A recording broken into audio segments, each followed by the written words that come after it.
এই যে এখানে দেখো 30 টাকা একটা পাঁচফোড়নের প্যাকেট কিনে আনছি। তো এই পাঁচফোড়নটা টাইলা দিব। এই যে দেখো, এটা মনে করো না কোনো গুঁড়া মাছ, কোনো তরকারি, এটা গুঁড়া মাছ না, তরকারিও না, এটা হলো রসুন, সরষার তেল, আর এই হলো লাল লাল যা দেখতেছে এটা বোম্বাই মরিচ।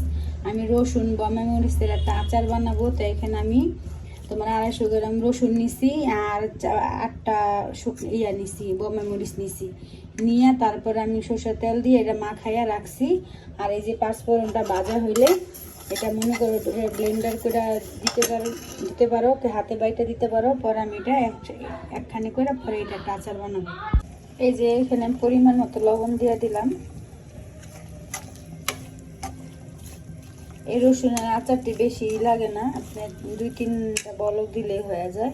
এটা বোম্বাই মরিচ আর হলো রসুনের আচার। এই যে এখানে আমি দিয়ে দিব পরিমাণ মতো পাঁচফোড়নের মশলা।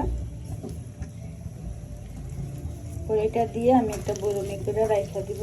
এই আচারটা আপনারা ডাল ভাতের সাথে, খিচুড়ির সাথে খাইতে পারেন। বোম্বাই মরিচের ঘ্রাণ পায় আর খুব ভালো লাগে আচারটা খাইতে। এটা রসুন আর বোম্বাই মরিচের আচার, এখানে আম ঠাম কিছুই দেওয়া হয়নি।